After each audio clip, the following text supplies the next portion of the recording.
Hello everyone, welcome to SA Pathshala. Today I'm going to discuss about historical school of jurisprudence.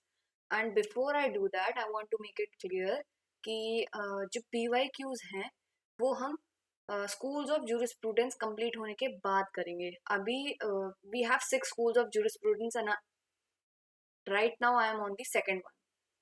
So historical school of juris जब तक हमारे छः school of jurisprudence complete नहीं हो जाते हैं तब तक will not discuss the PYQs. After the completion of all the 6 schools of jurisprudence will discuss the PYQs. So let's start with the historical school of jurisprudence. Historical school of jurisprudence basically concentrates on the primitive legal institutions, and it gives primacy to the primitive legal institutions from the ancient communities. And basically they propounded the view that all the universal ideal principles to which positive law must conform were not principles of morals but principles of customary actions. They could be traced not by reasoning but by historical study. तो basically कहने का मतलब ये है कि सबसे पहली बात तो ये जो हिस्टोरिकल स्कूल ऑफ जूरिस्प्रूडेंस है वो as a reaction to the positivist school of law से आया. अब ये पॉजिटिविस्ट स्कूल ऑफ लॉ क्या है? ये है एनालिटिकल स्कूल ऑफ जूरिस्प्रूडेंस, जो कि हमने पहला जूरिस्प्रूडेंस हमने पढ़ा था प्रीवियस क्लास में. उसको हम इम्पेरेटिव स्कूल ऑफ जूरिस्प्रूडेंस भी बोलते हैं, पॉजिटिविस्ट स्कूल ऑफ जूरिस्प्रूडेंस भी बोलते हैं और एनालिटिकल स्कूल ऑफ जूरिस्प्रूडेंस भी बोलते हैं. तो basically it is the reaction to that school of jurisprudence. Plus ये बोलता है कि ये मोरल से नहीं आया है. ये जो यूनिवर्सल प्रिंसिपल्स है ये मोरल से नहीं आया है, ये आया है प्रैक्टिस कस्टम से. जो हमारी यूनिवर्सल जो कम्युनिटी, बेसिकली ये क्या फोकस कर रहा है? कम्युनिटी, सोसाइटी, इस चीज पे फोकस कर रहा है. और ये जो कम्युनिटी सोसाइटी है इन्होंने जो प्रैक्टिसेस बनाई हैं, कॉमन प्रैक्टिसेस, कस्टम्स बनाए, कस्टमरी एक्शंस बनाए हैं, उनको ये यूनिवर्सल प्रिंसिपल्स, यूनिवर्सल रूल्स बोल रहा है. So basically it confirms the principles of customary actions, and it rejects all creative participation of judge, jurists or lawgiver in the making of the law. That can be taken as the criticism as well. Now the jurists are Pollock, Savigny, Maine and Pushta. We'll discuss three of them: Savigny, Maine and Pushta. So let's start with Sir Henry Maine. Sir Henry main, मैंने यहाँ पे एक चीज़ mention करना भूल गई थी, which is कि जो सर हेनरी मेन है ना, sir Henry Maine is called social Darwin, social Darwinist माने जाते हैं, क्योंकि ये सोसाइटी की बात कर रहे हैं, सोशल ऑर्डर की बात कर रहे हैं. और ये बात मतलब basically they are he is talking about the individual who is finally liberated from the feudalistic primitive bondage. So as per Henry Maine जो है, जो डेवलपमेंट ऑफ लॉ है या फिर अदर सोशल इंस्टीट्यूशंस है, वो बेसिकली एक पैटर्न है ऑल एंशियंट सोसाइटीज का. अब वो पैटर्न कैसे है? जैसे कि अगर हम हिंदूज को देखें, उनके तौर तरीके, उनकी प्रैक्टिसेस अलग हैं. जर्मनिक कम्युनिटी है, उनके तौर तरीके अलग हैं. हेब्रू हैं. तो ये एक बेसिकली कम्युनिटीज हैं. इनके पैटर्न्स को इन्होंने सर हेनरी मेन ने ऑब्जर्व किया है और नोटिस किया है. तो उन्होंने क्या नोटिस किया है?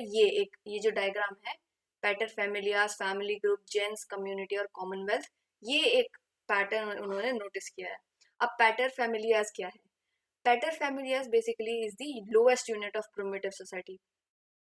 ये जो प्रिमिटिव सोसाइटी है, ये डायग्राम है, ये प्रिमिटिव सोसाइटी है, ये डायग्राम. अब लोएस्ट यूनिट कैसे है? क्योंकि पैटर फैमिलियास सबसे पहले आ रहा है. ठीक है. अब पैटर फैमिलियास है क्या? The eldest male parent is called the pater familias. अब जो एल्डेस्ट मेल है ना, he is dominating, basically eldest male, patriarchal pattern है ये, and he is dominating the male members, female members, children and slave as to property. ठीक है. Then comes the family group. Oh, हाँ. Then comes the family group. अब family group क्या है? Family group हो गई कि few families who came together is called the family group.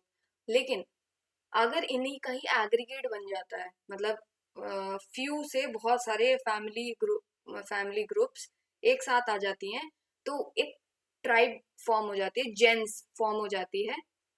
और वो जो ट्राइब है उसको हम जेन्स भी बोल सकते हैं, ट्राइब भी बोल सकते हैं.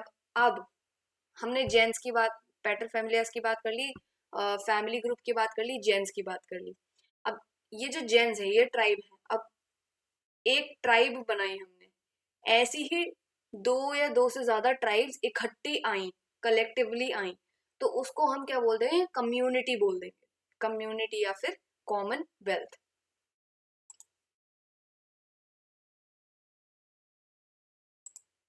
नाउ सेकेंड ऑब्जर्वेशन या फिर जो प्रपाउंड किया है सर हेनरी मेन ने, वो क्या किया है कि movement of progressive societies from status to contract.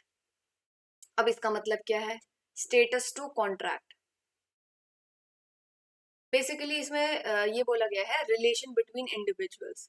Individuals को take decisions without depending on the headman of the family. अब स्टेटस मतलब ये मान लो कि स्टेटस हो गया ये जो हमने पीछे पढ़ा था, कम्युनिटी एक कलेक्टिवली जो डिसीजन लेती है.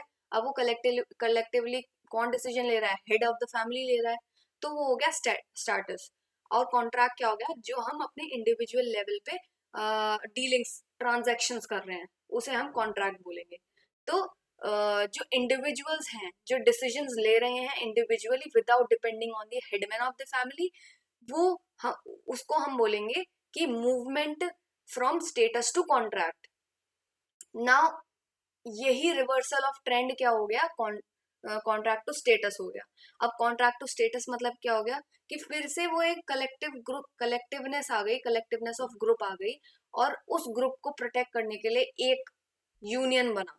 फॉर एग्जाम्पल लेबर यूनियन या फिर लेबर्स के लिए कलेक्टिवली एक लेबर लॉज बने to protect the interest of labours. ऐसे ही विमेन के लिए कलेक्टिवली क्या बना? जैसे कि we can talk about sexual harassment of women at work place. तो ये क्या है? एक स्पेसिफिक लॉ है विमेन्स को प्रोटेक्ट करने के लिए, women's as a whole. So ये हो गया reversal of trend from status to contract. अब अगर हम लेजी फेयर की बात करें, तो लेजी फेयर क्या है? एक फ्रीडम है इंडिविजुअल को इन द इकोनॉमिक फील्ड. अब लेजी फेयर का मतलब मैंने बताया था कि minimum interference of the state. अब minimum interference of the state मतलब क्या हो गया कि individuals have the power to regulate their economic matters. अब एक और चीज है, पहले जो हुआ था abolition of zamindari system. Zamindari system क्या था कि कलेक्टिवली एक ने होल्ड कर रखी है सबके बिहाफ पे, तो वो जमींदारी सिस्टम को हटा दिया. तो वो क्या हो गया? इंडिविजुअल लेवल पे आ गए. पहले पहले तो जमींदारी सिस्टम आया, तो वो हो गया कलेक्टिव लेवल. अब वो जमींदारी सिस्टम हटा दिया, तो आप फिर से आ गए इंडिविजुअल लेवल पे. Individual level means contract and collective level means status. Now, next jurist is F.K. von Savigny. Now, Ellen described F.K. von Savigny as Darwinian before Darwin, and the F.K. von Savigny propounded the theory of Vox-Geist. Now, Vox-Geist क्या है? Law is a product of general consciousness of the people या फिर popular spirit of the people. अब यहाँ क्या बोला गया है कि जो लॉ है, लॉ एक प्रोडक्ट है किसका? Popular spirit of the people का. मतलब जो जनरल कॉन्शियसनेस है लोगों की कि कुछ लोगों में पर्टिकुलर एक रस्म है शादी की, वो ऐसे परफॉर्म होती है. तो वो एक हो गया कि एक पर्टिकुलर कम्युनिटी कैसे उस चीज को रेगुलेट कर रही है. तो यहाँ पे law is a product of general consciousness of the people और popular spirit of the people. He also mentioned that law is not universal in nature but like language. तो इसका मतलब ये है कि it varies with people. Bihari people perform marriage ceremonies differently, and the Pahadi people also perform marriage ceremonies differently. तो ये एक difference हो गया कि लॉ इज नॉट यूनिवर्सल, ये वेरी करता है with the people, time and needs of the community, and it focuses on customs and proceeds legislation.